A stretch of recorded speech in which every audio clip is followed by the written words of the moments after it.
Hi எல்லோருக்கும் வணக்கம். Bigg Boss season 8 Tamil. So இந்த வீடியோவில் அர்ணவ், ஜெஃப்ரி, சத்யா, அன்ஷிதா இவங்களுக்குள்ளே நடந்த சில விஷயங்கள் பற்றி தான் வந்து இந்த வீடியோ டிஸ்கஸ் பண்ண போகிறோம். ஸோ வீடியோக்குள்ள போகிறதுக்கு முன்னாடி நம்ம சேனல் நீங்கள் புதுசாக இருந்தீங்கன்னா கண்டிப்பாக வந்து சப்ஸ்கிரைப் பண்ணிக்கோங்க. வீடியோ மறக்காமல் ஒரு லைக் பண்ணிக்கோங்க. இப்போ நம்ம வீடியோக்குள்ளே போகலாம். ஸோ அர்ணவ் வந்து பார்த்தீங்கன்னா உள்ளே வந்துட்டு ஒரு 2 வீக்ஸ் தான் வந்து இருந்தார் அப்படிங்கிறது உங்கள் எல்லாத்துக்குமே தெரியும். ஸோ அவர் வெளியே போகும்போது எல்லாருமே இவரை டார்கெட் பண்ணி இவங்க கேமில் இவங்க சேர மாட்டாங்க. ஏன்னா அப்போ வந்து குரூப் கேம் தான் இருந்துச்சு. நான் இண்டிவிஜுவலாக இருக்கணும் அப்படின்றதுக்காக அர்ணவ் சில விஷயங்கள் பண்ணார். அதை வந்து பேக் ஃபயர் ஆகிற மாதிரி உள்ளே இருக்கிறவங்க எல்லாருமே வந்து சொம்பு தூக்கி ஜால்ரா அந்த மாதிரி எல்லாமே வந்து கொடுத்துட்டு போயிட்டாங்க. அது வந்து ரொம்ப ஹர்ட் ஆகிடுச்சு அவருக்கு. ஸோ வெளியே அவர் எடுத்துட்டாங்க. வெளியே போகும்போது ஜால்ரா சொல்லிட்டு ஸ்டேஜில் ரொம்ப ஆணவமாக வந்து போனார். அதுக்கு நிறைய பேர் வந்து விமர்சனங்கள் வந்து கொடுத்தாங்க. அந்த மாதிரி ஐயோ எப்படிப்பா அது இப்படிலாம் பேசலாம் அப்படின்ற மாதிரி. ஆனால் இவனுங்க எல்லாம் விளையாண்டுருந்தானுங்க. அப்பயும் ஜால்ரா தட்டி விளையாண்டுருந்தானுங்க. அதை நம்ம பார்த்துட்டு தான் இருந்தோம். விஷாலோடைய கேமு, ஜெஃப்ரியோடைய கேம் தான் வந்து மாற்றி மாற்றி ஒருத்தர் சப்போர்ட் பண்ணி சத்யாலாம் என்ன பண்ணானே தெரியல. 70 நாள் மேலே வீட்டில் இருந்துட்டான். திருப்பி ரீஎன்ட்ரி கொடுக்கும் பொழுது அர்ணவ் வந்து பார்த்தீங்கன்னா உள்ளே வந்து சும்மா கன் ஷாட் அடிச்சுட்டு உள்ளே வந்தாப்புல வந்துட்டு ஒரே நாள் தான் அடிச்சு தூக்குனாப்புல. அடுத்து வந்து பார்த்தீங்கன்னா அடிச்சு உட்கார வச்சிட்டாங்க. அதுக்கு எதுவும் பண்ண முடியல.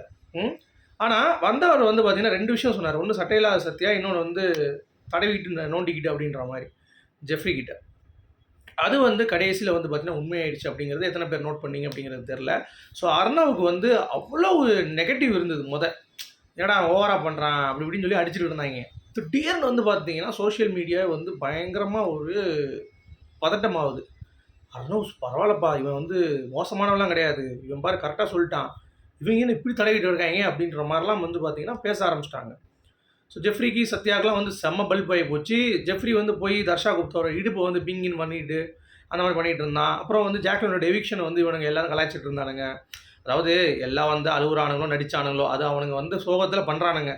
நீ அங்கே அதுக்கு தானே போயிருக்க, சும்மா சிரிக்க போகல, அங்கே நீங்கள் பண்ணது தப்பு தான். அதையும் தாண்டி ஜெஃப்ரிலாம் வந்து டான்ஸ் ஆடினானுங்கல்ல, உடனே மக்கள் வந்து பார்த்தீங்கன்னா கொந்தளிச்சாங்க. ஏன்னா ஓவராக பண்ணிகிட்டு இருக்காங்க, இவங்கலாம் ஜால்ரா தான், அர்ணவ் கரெக்டாக சொன்னான் அப்படின்ற மாதிரி அர்ணவுக்கு இன்னும் பயங்கர பாசிட்டிவ் இம்பேக்ட் வந்து கிரியேட் ஆகிடுச்சு. இப்போ என்ன பண்ணுறதுன்னு தெரியல எல்லாத்துக்கும், ஐயோ அப்படின்ற மாதிரி. இதில் யாருக்கு ரொம்ப ஷாக் அப்படின்னு பார்த்தீங்கன்னா, அன்ஷிதா திருப்பி மீண்டும் உள்ளே வர்றப்ப வெளியே வந்து சோஷியல் மீடியாவை பார்த்துட்டு பயங்கரமாக ஒரு என்ன பண்ணுறதுன்னு தெரியாது. ஏன்னா அவ்வளோ ஒரு பாசிட்டிவ் நெகட்டிவாக இருந்தது. ஏன்னா இவங்க வந்து கீப் ஆன் வந்து அர்ணவ் வந்து பார்த்தீங்கன்னா ட்ராக் டவுன் பண்ணிக்கிட்டே இருந்தாங்க. அந்த ஒரு விஷயத்தோட பேசியிருப்பாங்க அந்த மைக்கில் வந்து பேசும்போது. ரொம்ப நான் போய் பிக் பாஸ் வீட்டிலேருந்து வெளியே போயிட்டு அவர்கிட்ட போய் பேசினேன் அப்படின்ற மாதிரி ஒரு பழைய பிரேக்கப் பற்றி சொல்லியிருப்பாங்க. அப்போ அர்ணவ் வந்து ஃபோக்கஸ் வைப்பாங்க. அது அர்ணவுங்கிறத அவங்களே வந்து ரெஜிஸ்டர் பண்ணாங்க அன்ஷிதாவை அவங்களுடைய ஸ்டேட்டஸில். அது நிறைய பேர் வந்து இல்லை அர்ணவ் இல்லை அப்படின்னாங்க. சரியா? அப்போ அன்ஷிதா வந்து பார்த்தீங்கன்னா அந்த ரிப்ளை வந்து கொடுத்துருந்தாங்க. அதுக்கு இவர் திருப்பி அடிக்கிற மாதிரி ஒரு சம்பவம் வந்து பார்த்தீங்கன்னா அர்ணவ் வந்து பண்ணியிருக்காப்புல. அதாவது எல்லாரும் அந்த டீம் நிற்கிறாங்க. அப்போ வந்து பார்த்தீங்கன்னா அந்த பாட்டு போடப்படுது. திருப்பியும் அந்த கன்னை சுட்டுட்டு ஜால்ரா அப்படின்ற மாதிரி வந்து அவர் ஸ்டாண்டில் இன்னும் கரெக்டாக தான் இருக்கார் அப்படிங்கிறது தான். யாருன்னு பார்த்தீங்கன்னா ஜெஃப்ரி, விஷால், சத்யா இவங்க எல்லாம் வந்து இன்னும் ஜால்ரா தானே நீங்கள், இவன் தட்டிக்கிட்டு தடவிக்கிட்டு நோண்டிக்கிட்டு தான் இருக்கான் ஜெஃப்ரி அப்படின்ற மாதிரியும் வந்து ஓப்பனாக வந்து பார்த்தீங்கன்னா அந்த ஸ்டேட்டஸில் வந்து போட்டிருந்தாரு. அதே மாதிரி என்னை வந்து யாரும் ஜட்ஜ் பண்ணுறதுக்கு யாருக்கும் ரைட்ஸ் கிடையாது அப்படின்ற மாதிரி அன்ஷிதாவுக்கும் வந்து ஒரு அடி அங்கே டப்புன்னு. ஏன்னா அவங்களும் வந்து பார்த்தீங்கன்னா கரெக்டான அந்த ஒரு விஷயம் வந்து வரவே இல்லை. உள்ளே வந்தாங்க பேசினாங்க, அதோடு வந்து பார்த்தீங்கன்னா முடிச்சுட்டு பேசுறதே கிடையாது. இவரே தான் ஃபீல் பண்ணிட்டு இருந்தார் பபிக்கிட்ட உட்காந்து. அன்ஷிதா வந்து என்கிட்ட பேசலை, 20 நிமிஷம் தான் பேசினா, அதுக்கடுத்து பேசலை, இப்போ தான் அவளுக்கு வேறு ஒருத்தவங்க கிடச்சிட்டாங்கல்ல, ஜாலியாக இருக்கட்டும் அப்படின்ற மாதிரிலாம் பேசிகிட்டு இருப்பாரு. அப்போ நிஜமே பிரச்சனை அவங்களுக்குள்ள அப்படின்ற மாதிரி பவித்ரா கேட்பாங்க.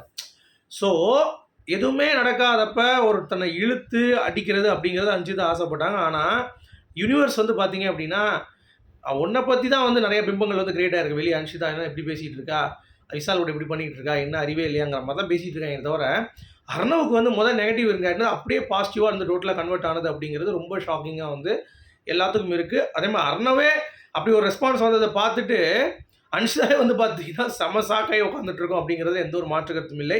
ஸோ வேறு லெவல். அர்ணவ் அந்த வார்த்தையை கொஞ்சம் உபயோகம் வந்து பார்த்தீங்கன்னா கொஞ்சம் கம்மி பண்ணி டோன் டவுன் பண்ணியிருந்தார் அப்படின்னா வேறு லெவலில் அர்ணவ் வந்து பார்த்தீங்கன்னா இன்னமும் வந்து பெட்டராக ஷைன் ஆகிருக்கலாம் அப்படிங்கிறது தான். ஸோ ஹோப் இன்னொரு வாய்ப்பு கண்டிப்பாக கிடைக்க போகிறது கிடையாது. பட் இருந்தாலும் எனக்கு தெரிஞ்ச அர்ணவ் வசி ஒரு பெட்டர் பிளேயர் தான். ஒரு இண்டிவிஜுவலாக நான் தான் பிக் பாஸ் வீட்டில் கடைசியாக அவர் போகும்போது கீழே நீல் டவுன் பண்ணி கொஞ்சம் அழுதுட்டு இருந்ததெல்லாம் பார்க்கும்போது மனசு கொஞ்சம் ஒரு மாதிரி தான் இருந்தது. அதாவது அவர் ஆசைப்பட்டார் இந்த பிக் பாஸ் ஒரு பிளாட்ஃபார்ம் யூஸ் பண்ணணும், நல்லா பண்ணணுன்ட்டு. பட் அந்த நேரம் எல்லாத்துக்கும் அமையதில்லை. அதுதான். உங்களுடைய கருத்துக்கள் சொல்லுங்கள். மீண்டும் சந்திப்போம். உங்களுக்கு